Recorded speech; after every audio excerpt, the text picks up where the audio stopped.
Well, I think this is live. Hopefully, anyway. So how's your day been today? Did you get a chance to see the service created by Spiritual Center at 11 a.m. Central this morning? Well, whether you did or you didn't, you've always got the opportunity to watch it either on Facebook or on YouTube. It'll always be on one or the other. Here we go, though, with today's reading for Sunday, the 22nd of December. You know, the good thing about the 22nd of December in any year is this, that we are beyond the day with the shortest amount of daylight in the northern hemisphere. Now, if you're in the southern hemisphere, which sometimes people are on our sessions here, you are gradually going into that darker. But take heart, it's a very slow, gradual process. However, for us in the northern hemisphere, I am truly grateful that we are looking forward to more light each day, even if it starts off minuscule and then gradually, exponentially goes up. So there we are. I'm just going to get on with today's reading, which is called Your God. And I added in universal in parentheses positioning system. So depending on your outlook, take your pick, your God positioning system, your universal positioning system. I left the God part in because obviously it's GPS, which is where the acronym comes from, of course, Global Positioning System. The land knows you even when you are lost. The land knows you even when you are lost. And that was Robin Wall Kimmerer. And I didn't get a chance to look up Robin Wall Kimmerer, but I will. And there's something interesting there. I'll let you know tomorrow. And it's from Braiding Sweet Grass, Indigenous Wisdom, Scientific Knowledge, and the Teachings of Plants. That's something I've actually got to have a look at because that's something that I am interested in. So the land knows you even when you are lost. And as I said, that was Robin Wall Kimmerer. And I am truly going to look her up because I'm interested in that kind of wisdom.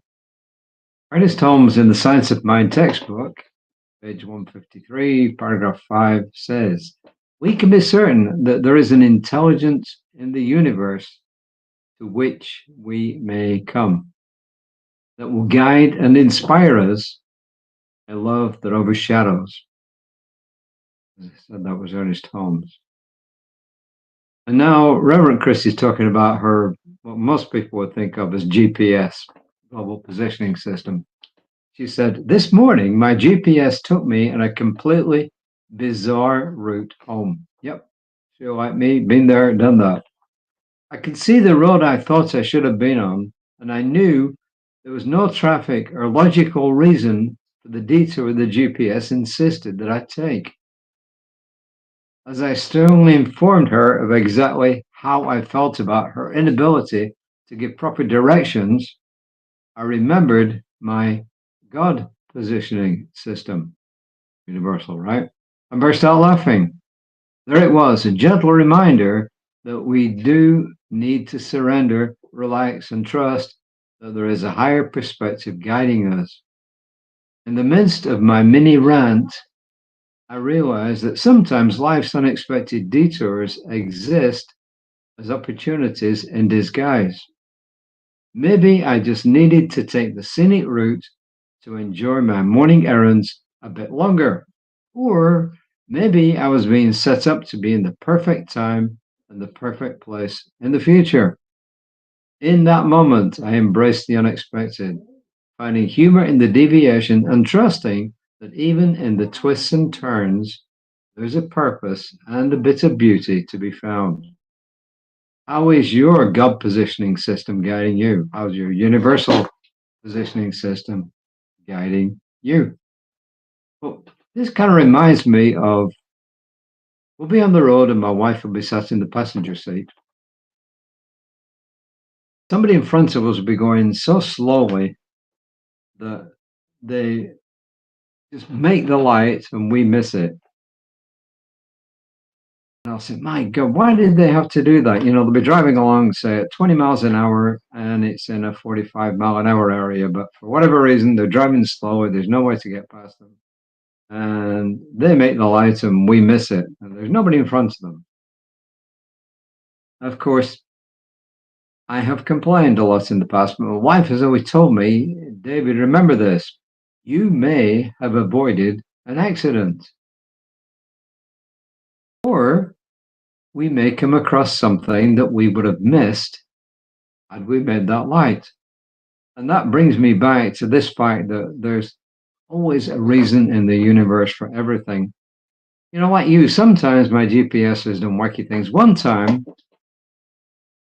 I looked at the GPS and it was taking me on a route that was like 10 or 15 minutes longer than the route I knew. Well, I knew better than the GPS. So guess what? I took my normal route. Big mistake.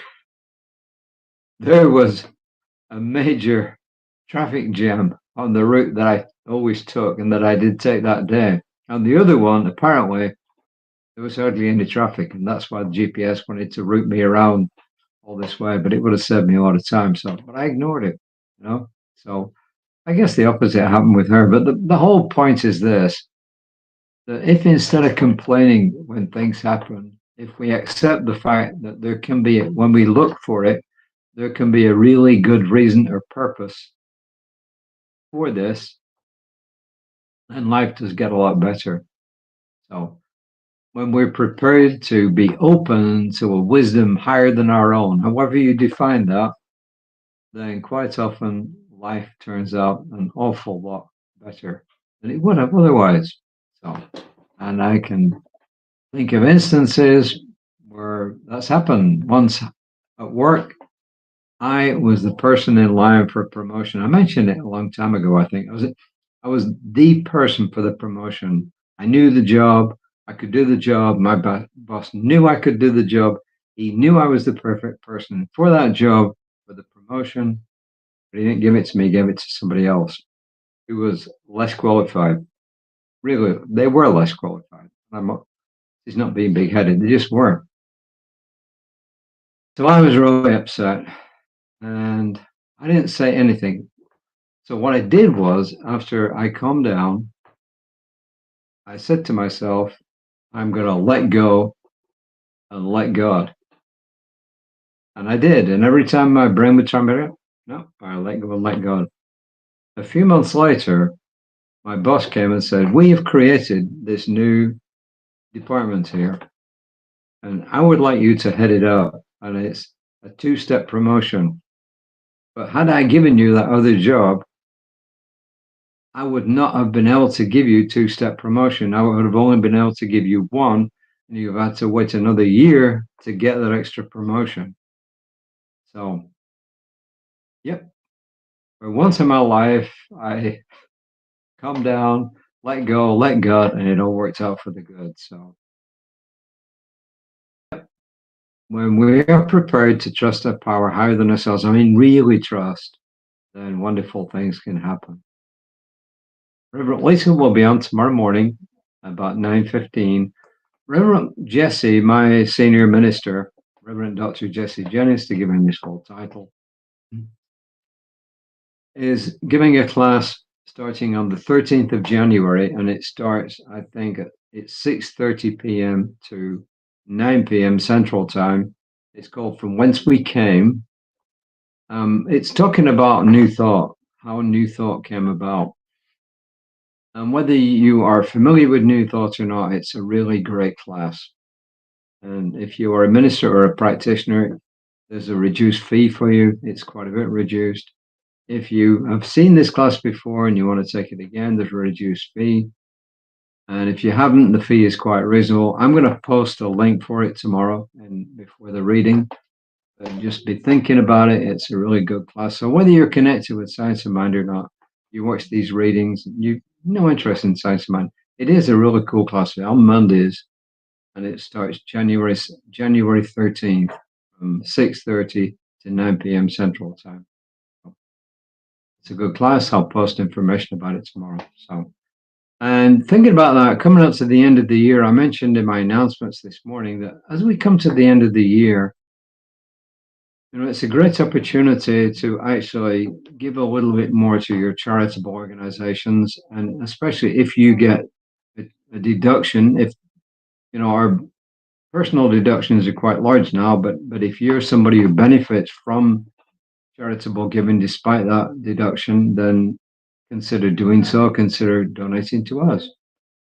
And if you have an IRA, not a Roth IRA, if you have a regular IRA and you are beyond or at or beyond the age where you're required every year to take money out, ordinarily you pay tax on them when you take it out. If you make a charitable donation and it goes straight to that charity, or the check is made out to the charity and you give it to them, then it's a qualified distribution to a charitable organization, and you don't have to pay tax on it. There's no tax on it. You have to make sure that your accountants are aware of it, because sometimes they'll ignore it and you've got to tell them. And often the IRA company will not mark it separately, but it is tax deductible. In fact, not tax deductible. There is no tax due on it. So the charity gains and you gain, you've taken your deduction, your required minimum distribution, and charity's gained and you're not paying any tax for throwing it out. So everybody wins. I allow God's positioning system, or I allow the universal positioning system to guide me on my journey, trusting that at every twist, turn, and bump, it's for my highest good. I allow the universal God's positioning system to guide me on my journey, trusting that at every twist, turn, and bump is for my highest good. With that, remember, I release it tomorrow 9:15. I'll be back tomorrow evening, hopefully at about 5 o'clock. And until then, namaste.